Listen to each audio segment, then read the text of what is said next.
ପିଲାମାନେ ଆଜିର କାର୍ଯ୍ୟକ୍ରମକୁ ତୁମମାନଙ୍କୁ ସ୍ୱାଗତ। ଆଜି ଆମ୍ଭେମାନେ ନବମ ଶ୍ରେଣୀ ସଂସ୍କୃତ ବଲ୍ଲରୀ ପୁସ୍ତକରେ ଥିବା ଷଷ୍ଠ ଅନୁଚ୍ଛେଦକୁ ପଢ଼ିବା। ଆଜି ଶ୍ରୀମଦ୍ ଭଗବତ ଗୀତା ଉପରେ ଆଧାରିତ ଏହି ଅନୁଚ୍ଛେଦଟି ବହୁତ ସୁନ୍ଦର ଅନୁଚ୍ଛେଦ। ତାକୁ ମନ ଦେଇ ଶୁଣିବ, ବହୁତ ଭଲ ଲାଗିବ ଅନୁଚ୍ଛେଦଟି। ମୁଁ ଆଗ ପଢ଼ି ଦେଉଛି ତୁମମାନଙ୍କୁ। ଆଗ ପଢ଼ିଦେବା, ପଢ଼ିଦେଲା ପରେ ତାର ଅର୍ଥ ବୁଝିବା। ଶ୍ରୀମଦ୍ ଭଗବତ ଗୀତା ବସ୍ତୁତଃ ମହାଭାରତस्य अंशः अस्ति। अर्जुनः युद्धे आत्मीयान् विलोक्य युद्धविमुखः अभवत्। तदा भगवान् श्रीकृष्णः अर्जुनम् उपदिशति स्म। भगवतः श्रीकृष्णस्य उपदेशस्य नाम श्रीमद् भगवत गीता। श्रीमद् भगवत गीता उपनिषदां सारः भवति। अत्र अनेके विषयाः वर्णिताः सन्ति। प्राधान्येन अस्यां भक्तियोगस्य, ज्ञानयोगस्य, कर्मयोगस्य च प्रतिपादनं कृतम्। अत्र भगवद्गीतायां भक्ति, ज्ञान, कर्मयोगानां त्रिवेणी प्रभवति। अतः प्रसिद्धं कथनं वर्तते, गीता सुगीता कर्तव्या किम् अन्यै शास्त्रविस्तरै। प्रत्येकं मानवः सुखं कामयते। सुखं प्राप्तुं त्रयः मार्गाः निर्दिष्टाः सन्ति, भक्तिः, ज्ञानं, कर्म च। अतः भक्तः, ज्ञानी, कर्मशीलः प्रत्येकं मानवः श्रीमद् भगवत गीतायाः अध्ययनेन कल्याणं कर्तुं शक्नोति। एषु त्रिषु मार्गेषु अपि कर्मयोगः आधुनिकयुगे सुतरां कल्याणं करोति। कर्मयोगः जीवने संघर्षस्य उपदेशं प्रयच्छति। कर्म मानवस्य धर्मः, परं कर्म तदेव कल्याणकरं यस्मिन् फलस्य इच्छा न भवेत्। भगवान् श्रीकृष्णः स्पष्टम् उक्तवान्, कर्मण्येवाधिकारस्ते मा फलेषु कदाचन। एथि सहित आमे विषयटिକୁ पढ़िदेले एहापरे एहार अर्थको आमे बुझिबा। श्रीमद् भगवत गीता वस्तुतः महाभारतस्य अंशः अस्ति। श्रीमद् भगवत गीता विशेषतः महाभारतर अंश विशेष अटे। पिलामाने महाभारत कथा तुमे निश्चित भावरे जानिथिबो। महाभारतरे 18 गोटी अध्याय रहिछि। से अध्याय गुड़िकर नाम हेउछि पर्व। जुगे जुगे भारत महानतार प्रशस्त परिधि मध्यरे परिव्याप्त।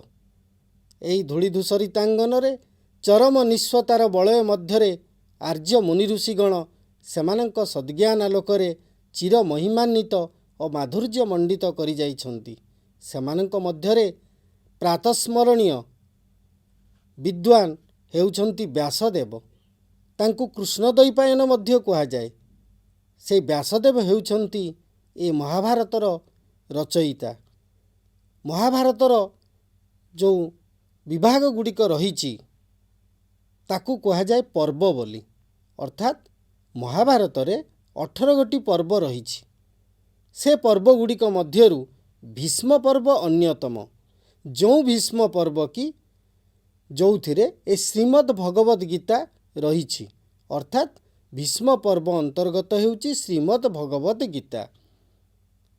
श्रीमद् भगवत गीता ताहार प्रकृत पक्षरे ए भगवान श्रीकृष्णंकर मुखनिसृत बाणी। अर्जुनः युद्धे आत्मीयान् विलोक्य युद्ध विमुख अभवत्। पिलामाने तमे जानिथिबो महाभारत युद्ध कौरव एवं पांडव मानक मध्यरे हेइथिला।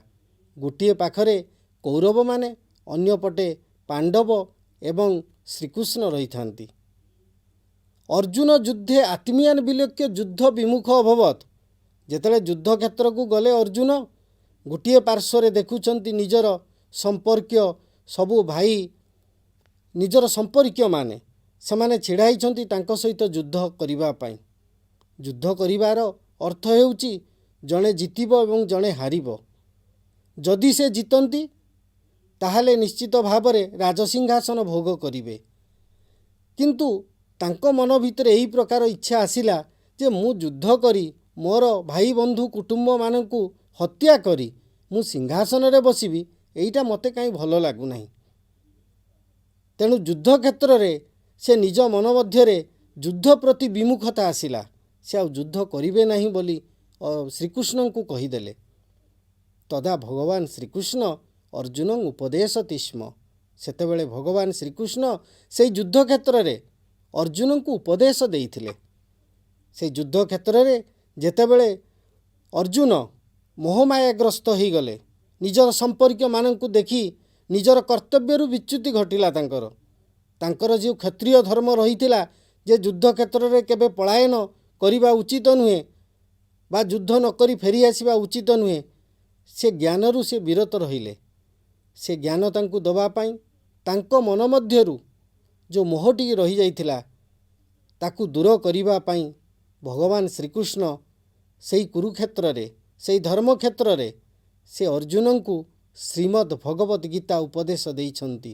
ଭଗବତଃ ଶ୍ରୀକୃଷ୍ଣସ୍ୟ ଉପଦେଶସ୍ୟ ନାମ ଶ୍ରୀମଦ୍ ଭଗବତ ଗୀତା। ସେଇ ଯେଉଁ ଉପଦେଶର ନାମ ହେଉଛି ଶ୍ରୀମଦ୍ ଭଗବତ ଗୀତା। ଯେଉଁ ଗୀତା ଯେମିତି ମହାଭାରତରେ 18 ଭାଗ ରହିଛି, ପ୍ରତି ଭାଗକୁ ପର୍ବ କୁହାଯାଏ, ଠିକ୍ ସେମିତି ଗୀତାରେ ମଧ୍ୟ 18 ଗୋଟି ବିଭାଗ ରହିଛି, 18 ଗୋଟି ଅଧ୍ୟାୟ ରହିଛି। ପ୍ରତି ଅଧ୍ୟାୟକୁ ଯୋଗ ବୋଲି କୁହାଯାଏ। ଅର୍ଥାତ୍ ବିଷାଦ ଯୋଗ ଠାରୁ ଆରମ୍ଭ କରି ମୋକ୍ଷ ଯୋଗ ପର୍ଯ୍ୟନ୍ତ ହେଉଛି ଶ୍ରୀମଦ୍ ଭଗବତ ଗୀତା। ତେଣୁ ଭଗବାନ ଶ୍ରୀକୃଷ୍ଣ ଯେଉଁ ଗୀତା ବର୍ଣ୍ଣନା କରିଛନ୍ତି ଅର୍ଜୁନଙ୍କ ଆଗରେ, ଯେଉଁ ଜ୍ଞାନ ଦେଇଛନ୍ତି, ସର୍ବମୋଟ ଶ୍ଲୋକ ସଂଖ୍ୟା ହେଉଛି ଗୀତାର 700। ସେହି ଶ୍ରୀମଦ୍ ଭଗବତ ଗୀତା ଉପନିଷଦାମ୍ ସାରଃ ଭବତି। ଶ୍ରୀମଦ୍ ଭଗବତ ଗୀତାକୁ ଉପନିଷଦର ସାର ବୋଲି କୁହାଯାଏ। ଯେଉଁ ସାର ତତ୍ତ୍ୱ ରହିଛି ଉପନିଷଦର, ସେଗୁଡ଼ିକ ହେଉଛି ଶ୍ରୀମଦ୍ ଭଗବତ ଗୀତା। ଦେଖ ପିଲାମାନେ, ଯୁଦ୍ଧ କ୍ଷେତ୍ରରେ ଶ୍ରୀକୃଷ୍ଣ ଛିଡ଼ା ହେଇଛନ୍ତି, ଅର୍ଜୁନ ତାଙ୍କ ପାଖରେ ବସିଛନ୍ତି ଏବଂ ସେ ତାଙ୍କୁ କହୁଛନ୍ତି ଯେ ସଖା, ମୁଁ ଯୁଦ୍ଧ କରିପାରିବି ନାହିଁ। ସେଇ ଯୁଦ୍ଧ କ୍ଷେତ୍ରରେ ସେ ତାଙ୍କୁ ଉପଦେଶ ଦେଇଛନ୍ତି, ସେ ତାଙ୍କୁ ଗୀତା ଜ୍ଞାନ ଦେଇଛନ୍ତି। ଯେହେତୁ କୁହାଯାଉଛି ଯେ ସମସ୍ତ ଉପନିଷଦ ହେଉଛି ଗୀତାର ସାର ତତ୍ତ୍ୱ। ସମସ୍ତ ଉପନିଷଦକୁ ପାଠ କରିବା ଯାହା, ଶ୍ରୀମଦ୍ ଭଗବତ ଗୀତାକୁ ପାଠ କରିବା ସେହା। ଅତି ସୁନ୍ଦର ଭାବରେ କୁହାଯାଇଛି, ସର୍ବ ଉପନିଷଦ ଗାବ ଦୁଗ୍ଧା ଗୋପାଳ ନନ୍ଦନ ପାର୍ଥବତ୍ସ ସୁଧୀର ଭକ୍ତା ଦୁଗ୍ଧମ୍ ଗୀତାମୃତଂ ମହତ୍। ସର୍ବ ଉପନିଷଦ ଗାବ ଦୁଗ୍ଧା ଗୋପାଳ ନନ୍ଦନ। ଅତି ସୁନ୍ଦର ଭାବରେ ବର୍ଣ୍ଣନା କରାଯାଇଛି। ଏ ସମସ୍ତ ଉପନିଷଦ ଗୋଟେ ଗାଈ ସହିତ ତୁଳନା କରାଯାଇଛି। ଯେମିତି ସାଧାରଣ ଅର୍ଥରେ ଗାଈଟିକୁ ଦୋହିବା ପାଇଁ ହେଲେ ବାଛୁରୀର ଆବଶ୍ୟକତା ପଡ଼େ। ବାଛୁରୀ ଯଦି କ୍ଷୀର ନ ପିଇବ ତାହେଲେ ଗାଈ କେବେ କ୍ଷୀର ଦେବ ନାହିଁ। ଯେଉଁ କ୍ଷୀରକୁ ପାନ କଲା ପରେ ଆମେ ସୁସ୍ଥ ରହୁ, ଆମେ ଭଲ ରହିପାରୁ, ସେଇ କ୍ଷୀର ସଦୃଶ, ସେଇ ଦୁଗ୍ଧ ସଦୃଶ ଅମୃତକୁ ପାନ କଲା ପରେ ଆମେ ବହୁତ ସୁସ୍ଥ ରହିପାରୁଛୁ। ତେଣୁ ସେଇ ଠିକ୍ ସେମିତି ସର୍ବ ଉପନିଷଦ ଗାବ, ସମସ୍ତ ଉପନିଷଦକୁ ଗାଈ ସହିତ ତୁଳନା କରାଯାଇଛି। ଦୁଗ୍ଧା ଗୋପାଳ ନନ୍ଦନ, ଦୁଗ୍ଧା ଶବ୍ଦର ଅର୍ଥ ହେଉଛି ଯିଏ ଗାଈକୁ ଦୁହେ, ସେଠି ହେଉଛି ଗୋପାଳ ନନ୍ଦନ। ଶ୍ରୀକୃଷ୍ଣ ହେଉଛନ୍ତି ଦୁଗ୍ଧା, ସେ ହେଉଛନ୍ତି ଗାଈକୁ ଦୁହୁଛନ୍ତି। ଦୁଗ୍ଧା ଗୋପାଳ ନନ୍ଦନ ପାର୍ଥ ବତ୍ସ, ବାଛୁରୀ ନ ପିଇଲେ ଗାଈ କ୍ଷୀର ଦେବନି। ସେଠି ବାଛୁରୀ ହେଉଛି କିଏ ନା ଅର୍ଜୁନ। ଅର୍ଜୁନ ପିଉଛନ୍ତି, ଅର୍ଥାତ୍ ତାଙ୍କର ଯେଉଁ ଜିଜ୍ଞାସା ରହିଛି, ତାଙ୍କର ଯେଉଁ ଜାଣିବାର ଇଚ୍ଛା ଯେଉଁ ରହିଲା, ତାଙ୍କ ମଧ୍ୟରେ ଯେଉଁ ମାୟା ରହିଲା, ଯେ ପ୍ରଶ୍ନ ପଚାରୁଛନ୍ତି କାହିଁକି ମୁଁ ଯୁଦ୍ଧ କରିବି, ଯୁଦ୍ଧ କଲେ ମୋର ଲାଭ କ'ଣ ହେବ, ବିଭିନ୍ନ ପ୍ରଶ୍ନ ତାଙ୍କ ମନ ଭିତରେ ଆସୁଛି। ସେହି ଶ୍ରୀମଦ୍ ଭଗବତ ଗୀତାରେ କୁହାଯାଇଛି ଯେ ପ୍ରକୃତରେ ଜ୍ଞାନୀ ଗୁଣୀମାନେ ତାଙ୍କ ପାଖରୁ ଜ୍ଞାନ ଅର୍ଜନ କରିବା ପାଇଁ ସେ ଅତି ସୁନ୍ଦର ଭାବରେ ଗୋଟେ ଶ୍ଲୋକ ରହିଛି ଗୀତାରେ, ତତ୍ ବିଦ୍ଧି ପ୍ରଣିପାତେନ ପରିପ୍ରଶ୍ନେନ ସେବୟା ଉପଦେକ୍ଷନ୍ତେ ते ज्ञान ज्ञानी न तत्वदर्शी न तत्वदर्शी ज्ञानी माने अछंती सेमाने ज्ञान प्रदान करती सेथिपाई परिप्रश्नेन सेवया उपदेक्षन्ते ते ज्ञान ज्ञानी न तत्वदर्शी न जदि आम प्रश्न न पचारिबा ताले उत्तर आमको किए दब तमें जमी प्रश्न जदि क्लास रे न पचार श्रेणी कक्ष जदि शिक्षक को प्रश्न न पचार तुम मन भितर थिबा समस्त संदेह दूर हम किमिति ठीक सेमिति अर्जुन पचारिछंती प्रश्न अर्थात क्षीर पान करिछंती प्रथमे गाई पाखरु जहाँ फल कि से क्षीर बाहरी अमृत बाहरी जो अमृत को से अमृत क्या सहित तुलना कराई गीतामृतम गीता रूपक अमृत ताकू पान करिबो के ना सुधीर भोक्ता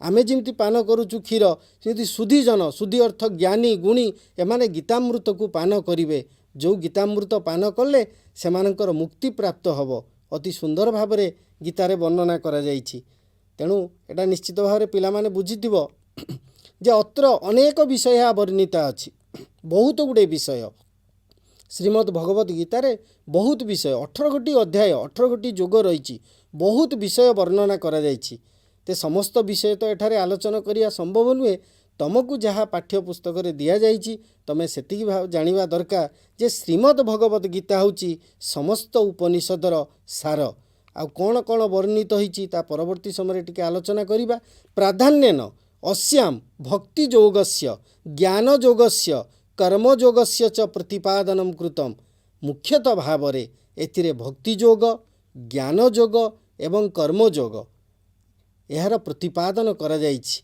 भक्ति योग 18 गोटी योग रही ता भितर मुख्यतः 3टी योग भक्ति ज्ञान एवं कर्म भक्ति पिला माने बुझी पारुथुबो तुमे निश्चित भाव में जाइथिबो भक्ति भक्त माने भक्ति करिथांती जो माने भगवान को भज शब्द रु आसीची भक्ति करिबा भजन करती भगवानकर नाम संकीर्तन करती संकीर्तन अर्थ तांकु वर्णना करिबा तांकर गुण कीर्तन करिबा भगवानकर नाम को जी गुण कीर्तन करे ताकु भक्त कुआ जाए से तल्लीन हो जाए भगवान सहित से मिसी जाए भक्त भगवान एकाकार हो जाती से जो भक्ति योग जो भक्ति योगरे सेमाने भक्त एवं भगवान भितर एकत्व भाव आसी जाए सेमाने समर्पण कर देई थांती संपूर्ण भाव में तेणु यह हूँ भक्ति योगर सार कथा आउ कौन ज्ञान योग ज्ञान योग हूँ ज्ञानी मानक पई जो योग ज्ञान ज्ञा धातु आसी अर्थ जानिबा कौन जानिबा जानिबा निजको जानिबा निजर आत्मा को जानिबा मु किए कौटू आसी मोर कर्तव्य कौन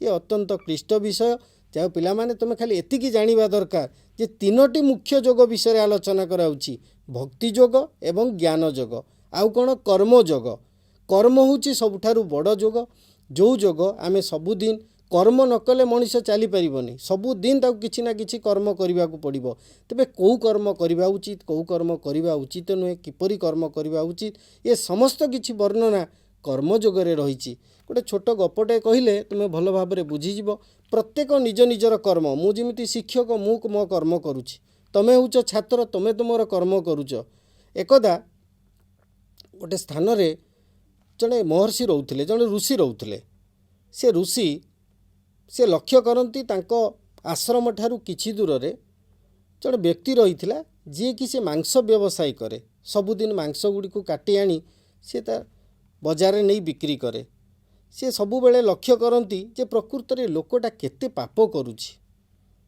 तेणु सी जेतेबेले पशु हत्या करी बजार को नहीं जाउछि से ऋषि कौन करती ना देखती से प्रतिदिन केतोटी पशु हत्या करुछि से जेतोटी पशु हत्या करुला से गोटे गोटे टेका आनिकी घर पाखरे की रखुले इमिति हो से एते टेका माने एते पशु सी हत्या कर चला सी भावुता हाय रे मनीष तू केते पाप करुचु मु टेका रखी रखी मोर एठी पहाड़ हो गलानी अथच तोर ज्ञान आसुना तू जीव हत्या करुचु केते बड़ महापाप बोली यह करू करू दुई जण जाक वृद्ध हो जाइछन दुई जण जाक मृत्युवरण करिसंती जेतेबेले सेमाने दुई जण जाक आसीचंती जे जमदूत आसीचंती देवदूत आसीचंती दुई जण आसिला परे दुई जण जाक को देवदूत आसीचंती काहाकू ना से मांस विक्रेता को नवा पाई एवं जमदूत आसीचंती ऋषि की नवा पाई ऋषि को कन्फ्यूज हो गले से पूरा द्वंद्व पड़गले कहले ये की कथा मु एते धर्म करुच्ची सबुदिन सकाळे उठी मोर जहाँ जहाँ सब कर्म करिया कथा भगवानकर मु अत्यंत निकटवर्ती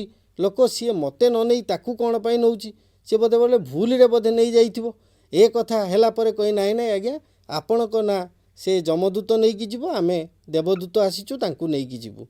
दुई जण जाक गला परे से जानीपारे प्रकृत विचार जेतेबेले हैला तांकु पचारागला तुमे करूथुल कौन तुमे तो निजे जहाँ करूथुल तुमे अन्यर जो कर्म करूथुला तापरे लक्ष्य रखुथुल तुम निज कर्म उपरे तुमर लक्ष्य नथिला सी तार हूँ सेटा वृत्ति मांस काटिबा मांस बिक्री करिबा तार हूँ सेटा हूँ वृत्ति से वृत्ति करूथुला अथच तुमे ताकु लक्ष्य करूथुल तम वृत्ति विच्युत होई तेणु से कर्मटा हूँ जी जो कर्म करुछि तेणु सी ऋषि सी चलीगले जम दूत मैंने नहीं गले नरकपुरी को एवं ये चलीगले स्वर्ग को मांस काटिकी पशु हत्या करी मध्य स्वर्ग को से कले कारण सी तार कर्मटा को सी उपयुक्त भाव में करुले निष्ठापर भाव में करुले सी तो बंचार तार राह हूँ सेटा तेणु सी करुले से किसी दोष ना से कहुई कर्मयोग हूँ आम जो कर्मटी को करुचु ता निष्ठापर भाव में कहवा परवर्ती समय आम आउ टे बुझा कर्मयोग विषय तेणु अत्र भगवान गीतायाम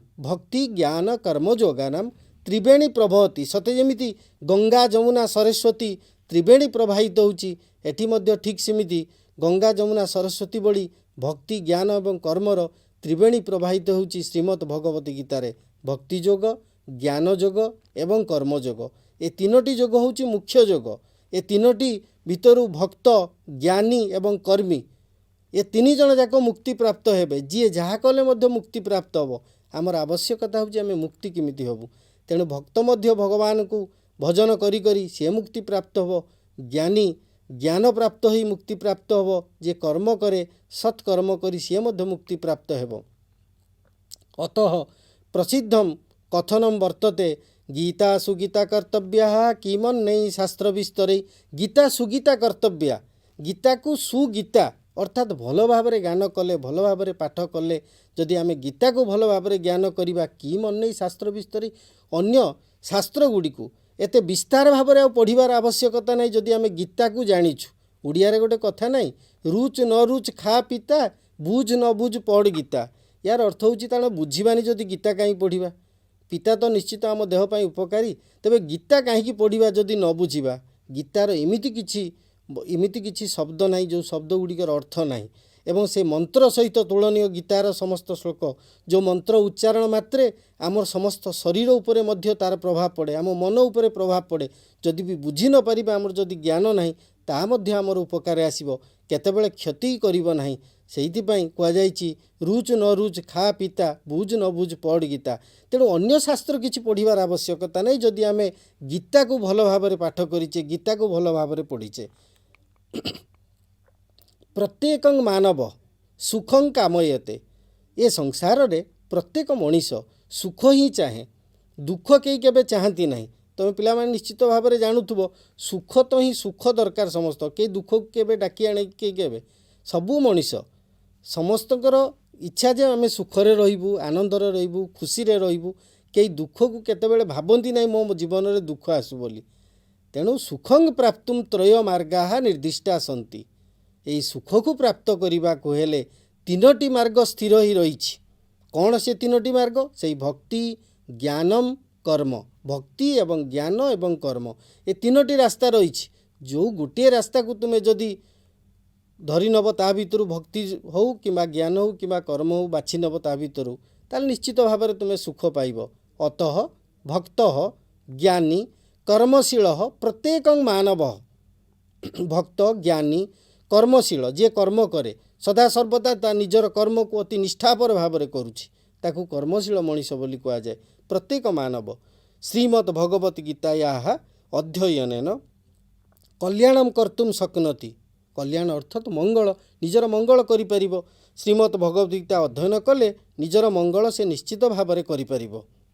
परवर्ती आमे जिबा एषु त्रिषु मार्गेषु अपि कर्मयोग आधुनिक जुगे सुतराम कल्याणम करती ए तीनोटी जो मार्ग रही ए तीनोटी मार्ग मध्यरु कर्मयोग होची आधुनिक जुगरे सबुठारु कल्याणकर कारण कहुई ड्यूटी इज द गॉड आमे कर्तव्य करिबा भगवान को प्राप्ति हवा आमे कर्म करिबा ज्ञानी से ज्ञान प्राप्त हेले सिना भगवान को जानिबो आमर ज्ञान नहीं आमे किंतु कर्म करि परिबा सबु मनीष जे पाठ पढ़ी थाउ पाठ न पढ़ी थाउ जार ज्ञान थाउ न थाउ किंतु कर्म समस्ते करि परिबो तेणु कर्म करी आमे मुक्ति प्राप्त होगा। तेणु आधुनिक जुगरे समस्तकर कल्याण हम जदि समस्ते कर्मयोगी हेबे।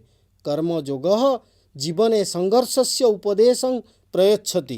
कर्मयोग जीवन में किमिति संघर्ष करिबा, स्ट्रगल फॉर एक्जिस्टेंस, आमे आगु किमिति जिबा, आगु को जिबाकु हेले जो संघर्ष दरकार। आज मनीष समाज परस्पर चाहूचंती, चेष्टा करूचंती आगु किमिति जिबा पाई।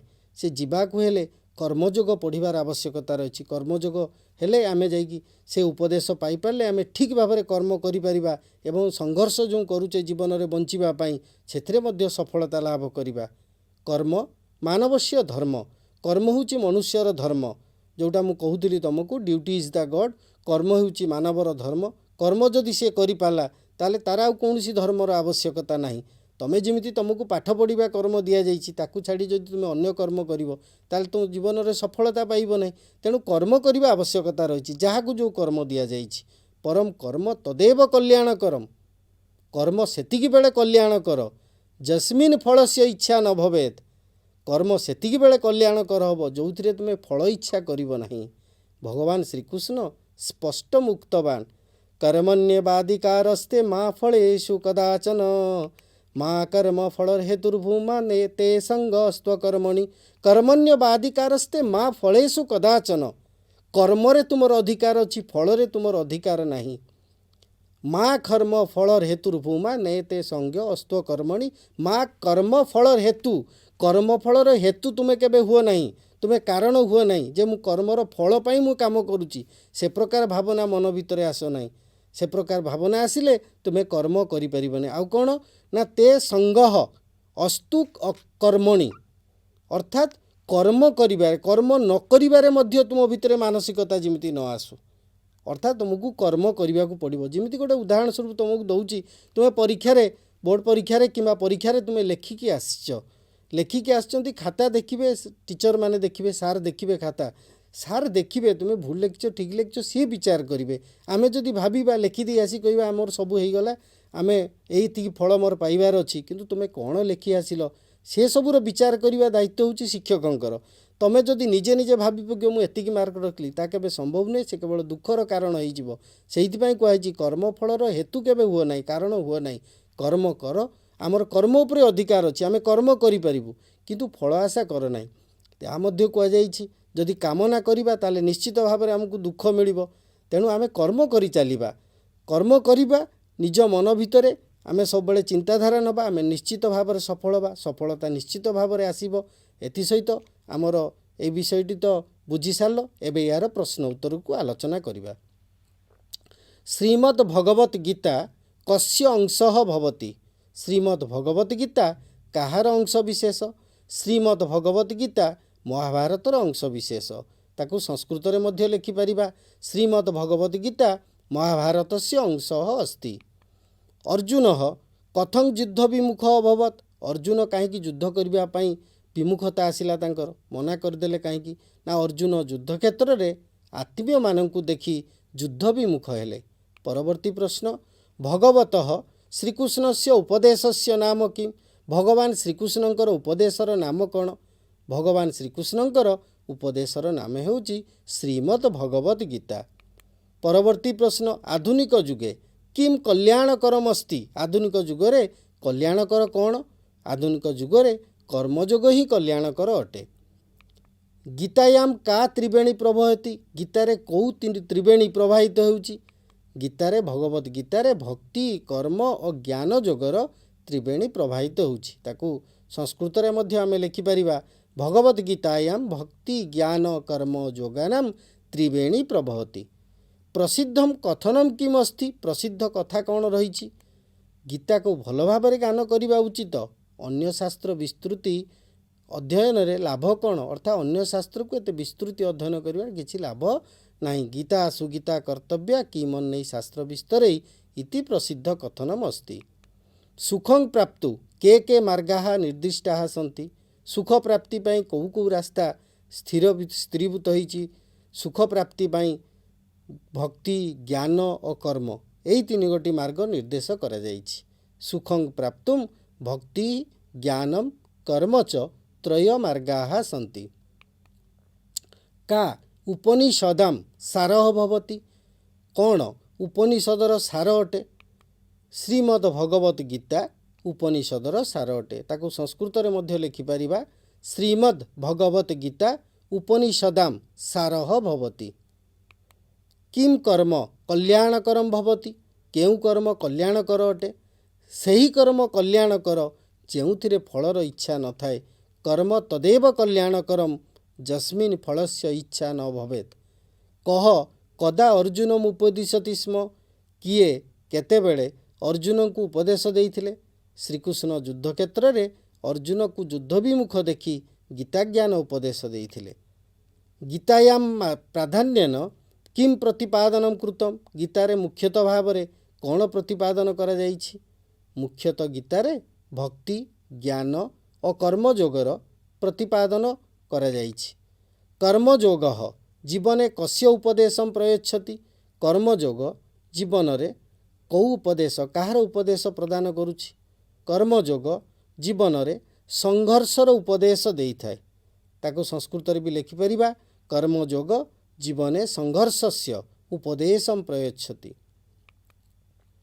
କର୍ମ କସ୍ୟ ଧର୍ମ ଭବତି? କର୍ମ କାହାର ଧର୍ମ ଅଟେ? କର୍ମ ମାନବର ଧର୍ମ ଅଟେ। କର୍ମ ମାନବସ୍ୟ ଧର୍ମ। ପରବର୍ତ୍ତୀ ପ୍ରଶ୍ନ, କହ ସୁଖମ୍ କାମୟତେ? କିଏ ସୁଖ ଇଚ୍ଛା କରେ? ପ୍ରତ୍ୟେକ ମନୁଷ୍ୟ ସୁଖ କାମନା କରେ। ତାକୁ ସଂସ୍କୃତରେ ଲେଖିଲେ ପ୍ରତ୍ୟେକଂ ମାନବଃ ସୁଖମ୍ କାମୟତେ। ଆଜି ତ ସମୟ ହେଇଗଲାଣି, ଆଜି ପାଇଁ ରହୁଛି। ଧନ୍ୟବାଦ।